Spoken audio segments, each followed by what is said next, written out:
Welcome to a bonus edition of Behind the Mic with AudioFile magazine. We are introducing Parking Lot Classics, which is going to be a monthly bonus edition. And in Parking Lot Classics, we are talking about one audiobook that we consider to be timeless, that these are the stories and the performances that remain fresh, lively, and immersive. And I am joined today by Aurelia Scott, a longtime contributor to AudioFile magazine. Aurelia, welcome. Hi, Joe. Thanks so much. I'm delighted to be able to be here. Well, you're going to kick us off. You're our debut guest for this. So, what do you want to talk about? What I want to talk about is the book, A Study in Scarlet Women, which is the first in a series about Lady Sherlock, and it's written by Sherry Thomas and read by the amazing golden voice narrator Kate Reading. This has to be one of my favorite series of all time. Oh, I agree with you, I Joe. I really do. In fact, I have to admit that I have listened to all of the books in the series, and I began to miss them so much that I'm starting again at the beginning, which is why I wanted to talk to you about this first book because I'm in the midst of it all over again, and it's just as wonderful as it was the first time. Well, why don't you describe the premise first? Yes, the premise of the series is that the genius detective that we all know about, Sherlock Holmes, turns out actually to be Lady Charlotte Holmes. And she has invented this imaginary brother who is too ill to be able to go out and about. But she solves the problems that people give to her, thinking that she is going to take them to her brother. But of course, she does it all herself. And she is a wonderful version of Sherlock done as a woman who has altogether different tastes. So Charlotte is considered and cool, has her own certain addictions, and is a delightful character, but she is different than the original Sherlock, while at the same time, the same as the original Sherlock. I think part of what I also love, Kate is an extraordinary narrator in this. I mean, she embodies these stories, I think. Part of the reason why she reads so believably, aside from her enormous talent, is that Charlotte sort of flouts convention, right? But at the same time, the story is period accurate. There's nothing anachronistic going on. So you don't think, what? You're never brought out of the moment by the writing or certainly by the narration. That is so true. It's beautiful writing. We have to say that Kate Reading has the luck to be able to read a truly terrific series. Sherry Thomas is an award-winning romance writer and has written some esteemed books for young kids. She likes to write books that she likes to read, and thus she has entered into this series. And the writing is full of, as you say, period perfect examples. For example, just the other day, I was listening to a line that described the detective gently blowing over his notebook page to make the ink dry faster. So that puts you perfectly into the 19th century when you had to wait for ink to dry. So that is a wonderful aspect of it.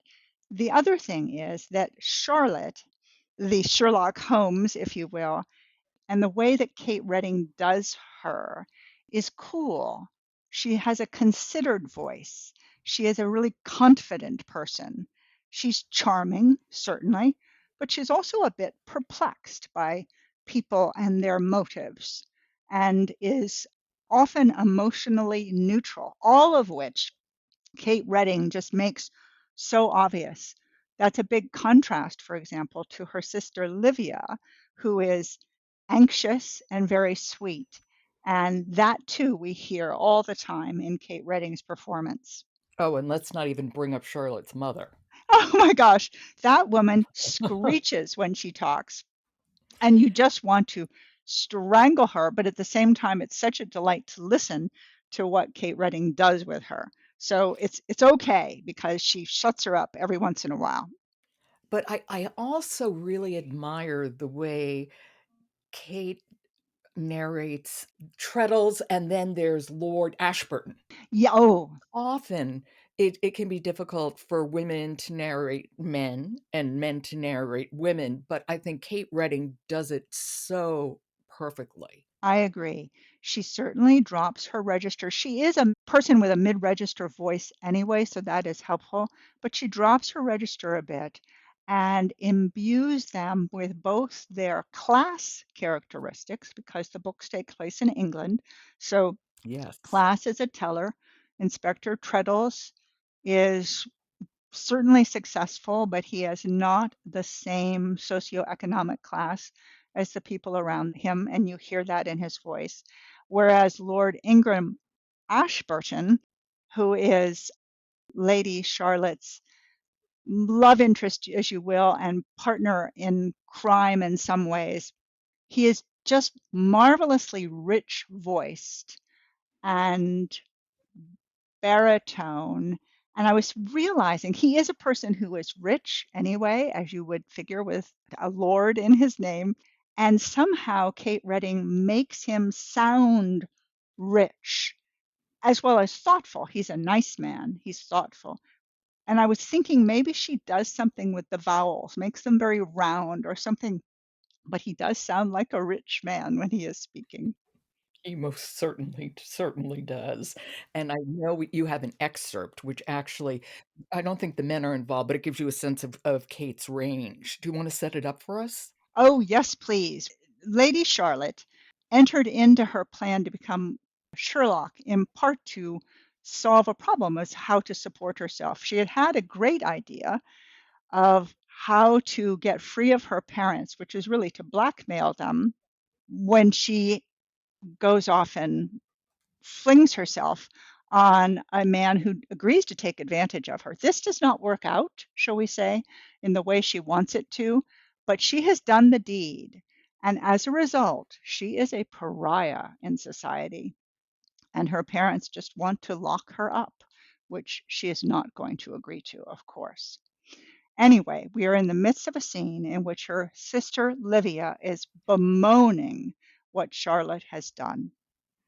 This is A Study in Scarlet Women. It's book 1 of the Lady Sherlock series, written by Sherry Thomas and narrated by Kate Reading. You are more upholstered than a dowager's boudoir, Livia had once said to Charlotte, exasperated by the latter's more is always better taste. And Charlotte had laughed and countered, Didn't I tell you? Great Aunt Maribel always said that I reminded her of her favourite needlepoint footstool. Tears welled in Livia's eyes. She drank directly from the bottle. I'm going to smash something into Roger Shrewsbury's face the next time I see him. Oh, I can't condone that, said Charlotte. Mr. Shrewsbury's face is his only contribution to humanity. I recommend you instead smash something into his derriere, which is rather ordinary and not as worthy of preservation. Livia gasped in shock and hiccuped at the same time. You saw his derriere? I saw his everything. Even the parts usually covered by a fig leaf in the British Museum. That's kind of like a master class in narration, isn't it? It really is. It's just delicious, I think.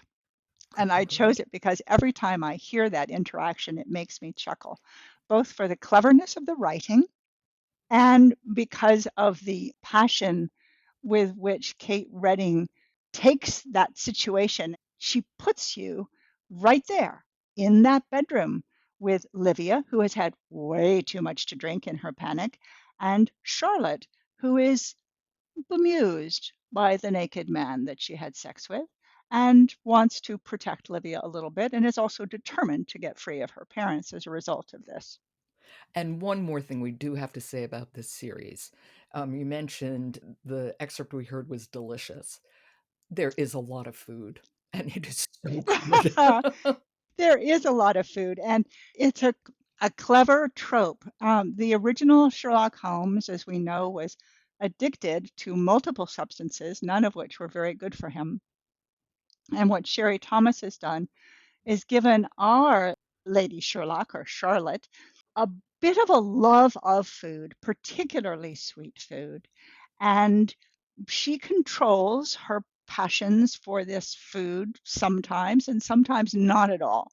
So it is the most wonderful discussion of English sweet food and nursery food, as is, I think, I've ever heard. And it goes throughout the series.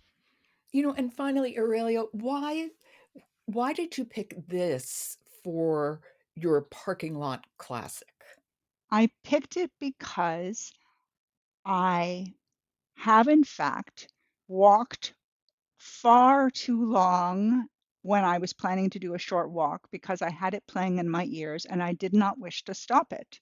And also because I'm listening to it again for the second time. I even saw it in the library and thought, oh, I could read the book. And I thought, oh, no, I can't possibly, because then I would not have Kate Reading reading it to me. And that's really what I need. It is amusing and witty and smart and endlessly comforting as well. I agree. Great performance of really wonderful, wonderful material. I am in love with this series, so I join you in that. What fun. And let me remind people, I interviewed Kate Reading last year, and if you want to listen to that interview, just go to audiofilemagazine.com. Aurelia, thank you so much, and I hope I talk to you again soon. Thank you. I look forward to it, Joe. Support for Behind the Mic comes from Dreamscape, the publisher of The Tenant, by #1 New York Times bestselling author Frida McFadden, and narrated by Will Dameron and Christine Lakin. Behind the Mic is produced by Jessica Lockhart. Robin Witten, Michelle Cobb, Leslie Fine, Alan Minskoff, Alex Ritchie, and Kendra Winchester are our contributors. Jennifer Dell is our editor. The music is William Ross Chernoff's Nomads 4-Way. And I'm your host, Joe Reed. Good listening.